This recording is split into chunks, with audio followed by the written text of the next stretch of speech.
성도 여러분 안녕하십니까? 오늘 수요일입니다. 고난 주간 수요일 가정 예배를 시작합니다. 다 같이 찬양하겠습니다.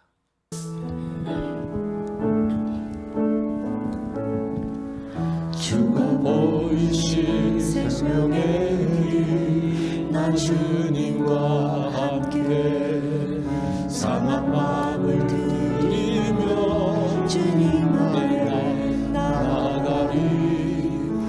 나의 의로움이 되신 주 그 이름 예수, 나의 길이 되신 이름 예수. 나의 길 오직 그가 하시나니, 나를 걸어가신 후에 내가 정금같이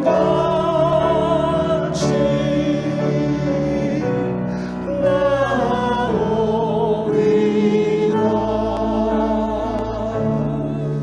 주가 보이신 생명의 길, 나 주님과 함께 상한 마음을 들이며 주님 아래 나가리. 나의 의로움이 되신 주 그 이름 예수, 나의 길이 되신 이름 예수.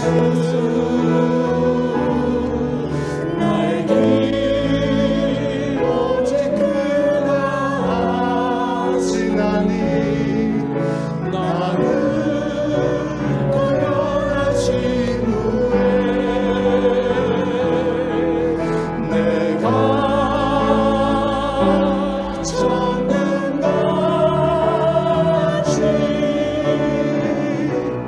나오리라.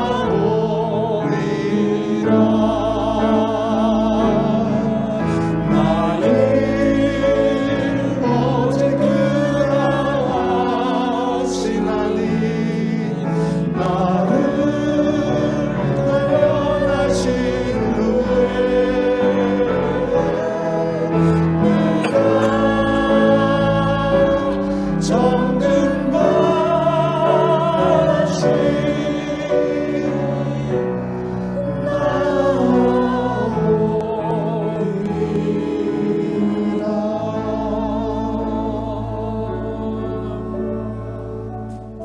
오늘 본문은 요한복음 19장 10절로 16절의 말씀입니다.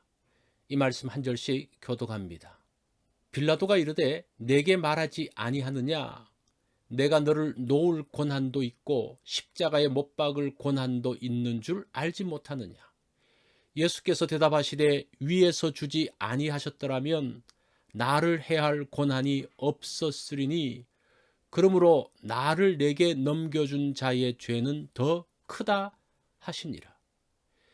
이러함으로 빌라도가 예수를 놓으려고 힘썼으나 유대인들이 소리질러 이르되 이 사람을 놓으면 가이사의 충신이 아니니이다. 무릇 자기를 왕이라 하는 자는 가이사를 반역하는 것이니이다.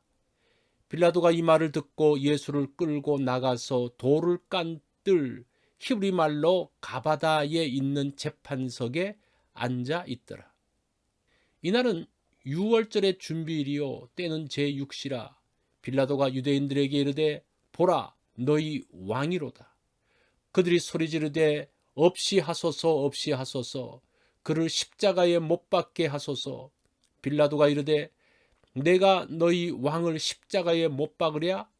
대제사장들이 대답하되 가이사 외에는 우리에게 왕이 없나이다 하니, 이에 예수를 십자가에 못 박도록 그들에게 넘겨주니라. 아멘. 오늘 말씀의 제목은 흔들리는 갈대 빌라도입니다.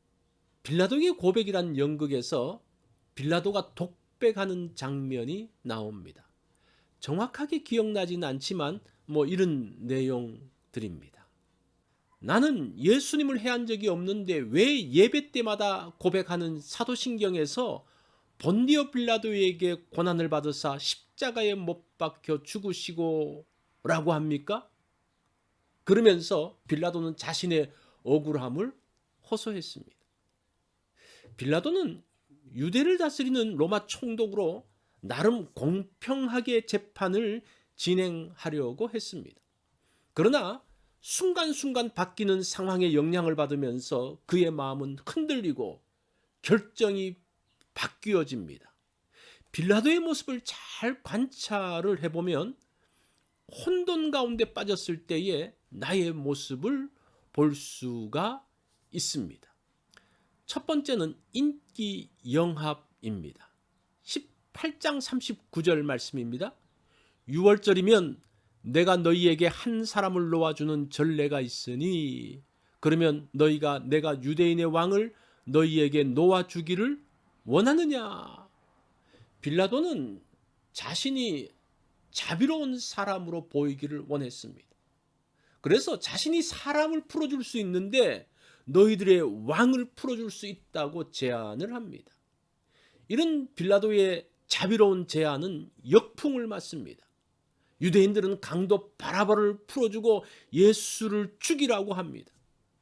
그러자 빌라도는 예수를 데려다가 채찍질합니다. 유대인들에게 인기를 얻기 위해서 그들의 요구를 따르고 있습니다. 군병들도 합세해서 예수님께 가시면류관을 씌우고 모욕하고 있습니다. 자, 두 번째 빌라도의 모습은 공정함입니다. 4절 말씀을 봅니다.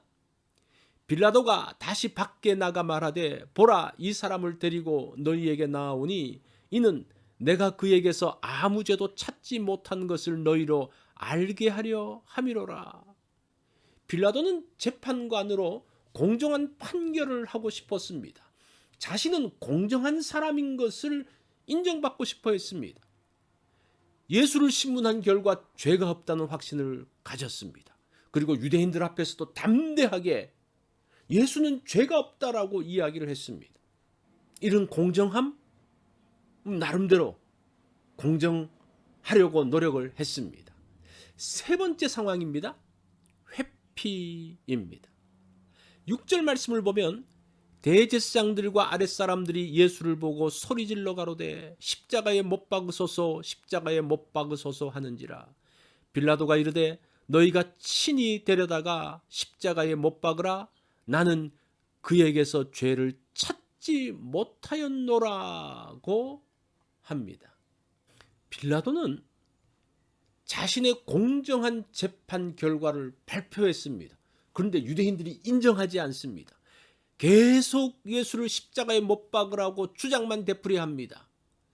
여론에 밀려 빌라도는 책임을 회피합니다. 회피하고 싶을 때가 있습니다. 아무런 이익이 없기 때문입니다. 자신의 수고를 인정해주지 않기 때문입니다. 정의가 제대로 평가받지 못하기 때문입니다. 그래서 그 상황에서 회피해 버립니다. 네 번째 상황은 두려움입니다. 7절로 8절 말씀을 봅니다. 유대인들이 대답하되 우리에게 법이 있으니 그 법대로 하면 저가 당연히 죽을 것은 그가 자기를 하나님 아들이라 함이니이다. 빌라도가 이 말을 듣고 더욱 두려워하여. 예수가 유대인의 지도자 정도로 알았는데 유대인들은 예수를 하나님의 아들이라고 말합니다. 사실 여부를 떠나서 마음이 갑자기 이상해지기 시작합니다. 혹시 진짜 하나님의 아들이면 어쩌지 하는 두려움이 생깁니다. 빌라도가 예수께 어디서 왔는지 물어봅니다. 어디 출신인지 알면 정체를 알 수 있을지도 모르기 때문입니다. 이렇게 말하죠. 자신은 십자가에 못 박을 수도 있고 풀어줄 수도 있는 권세자라고 말합니다. 예수님은 그 권세도 위에서 인정하지 않으면 행할 수 없다라고 답변하시죠. 그 말은 빌라도의 양심을 때리기 시작했습니다. 갑자기 두려워지기 시작합니다. 자, 이 두려움의 상황이죠. 다섯 번째는 양심의 소리입니다. 12절 말씀을 봅니다. 이러므로 빌라도가 예수를 놓으려고 힘썼으나 빌라도가 예수님의 말씀을 들으면서 마음이 흔들렸습니다. 예수님의 말 한마디가 빌라도의 양심을 건드렸습니다. 그래서 양심이 말하는 대로 하기로 하고 예수를 풀어주려고 애씁니다. 그러나 유대인들의 저항이 너무 심합니다. 그 양심의 소리, 그 갈등 가운데 있습니다. 여섯 번째는 다시 흔들립니다. 양심의 소리를 들었음에도 불구하고 또 흔들립니다. 12절 말씀을 보십시오. 유대인들이 소리질러 가로되 이 사람을 놓으면 가이사의 충신이 아니니이다. 무릇 자기를 왕이라 하는 자는 가이사를 반역하는 것이니이다. 빌라도가 이 말을 듣고 예수를 끌고 나와서 깐뜰에 있는 재판석에 앉았더라. 빌라도가 예수를 풀어주려고 하자 유대인들의 반발이 너무나 심합니다. 이제 유대인들이 빌라도를 위협하고 있습니다. 자기가 왕이라는 예수를 풀어주면 당신은 가이사를, 로마 황제를 반영하는 것입니다라고 위협하죠. 이제 유대인들이 일을 더 복잡하게 만들 수 있다는 생각이 들기 시작합니다. 유대인들이 길거리에 나가서 데모한다면 수습할 길이 없어 보입니다. 그렇게 되면 빌라도는 아주 난처한 입장에 들어갑니다. 마음이 흔들리면서 갈등에 빠집니다. 이 또 흔들리는 빌라도의 모습. 이것이 여섯 번째 상황이죠. 일곱 번째는 굴복입니다. 15절로 16절을 보면 빌라도가 이르되 내가 너희 왕을 십자가에 못 박으랴? 대제사장들이 대답하되 가이사 외에는 우리에게 왕이 없나이다 하니 이에 예수를 십자가에 못 박히게 그들에게 넘겨주니라고 합니다. 빌라도가 유대인들의 위협에 드디어 굴복합니다. 너희 왕을 십자가에 못 박으랴? 그렇게 오히려 물어보는 거예요. 모인 모든 사람들이 그렇게 하라고 합니다. 대제사장은 가이사 외에는 우리에게 왕이 없다라고 합니다. 이거는 굉장히 심각한 이야기죠. 십계명에 하나님 외에 다른 신을 섬기는 것 같은 그런 발언을 대제사장들이 지금 하고 있습니다. 예수를 십자가에 못 박겠다는 빌라도의 말에 유대인들이 진정되는 것을 보면서 예수를 십자가에 못 박기로 최종 결정을 했습니다. 이 빌라도의 결정입니다. 결과는 단번에 만들어지는 것이 아닙니다. 많은 과정을 거치면서 만들어집니다. 악한 마음에 사로잡히기도 합니다. 그때 또 하나님의 양심의 소리를 듣기도 합니다. 하나님의 말씀을 기억나기도 합니다. 그러면서 갈등합니다. 그리고 결국 자신이 최종적으로 어떤 결정을 하게 됩니다. 자신의 마음이 말씀에 순종하면 바른 결정을 하죠. 마음이 자신의 욕심을 따라가면 잘못된 결정을 합니다. 최종적인 결정은 자신이 합니다. 그 결과도 자신이 책임져야 합니다. 바른 것을 따라가기 원합니다. 욕심과 악한 것을 따라가지 않기 원합니다. 나의 결정이 후세에까지 축복이 되기를 원합니다. 사람의 마음은 흔들리고 변합니다. 내 마음이 상황에 따라 흘러가지 않고 말씀을 따라가기 원합니다. 오늘 나를 흔드는 것이 무엇입니까? 바른 결정을 하기 원합니다. 이 말씀을 기억하면서 하루를 보내면 좋겠습니다. 수요일 기도 제목입니다. 의료기관에서 수고하는 분들을 위해서 기도해 주십시오. 교회가 든든히 설 수 있도록 위해서 기도해 주십시오. 또 교육관 건축을 위해서도 계속적으로 기도해 주시기 바랍니다. 오늘 성경 읽기 있는 것 기억해 주십시오.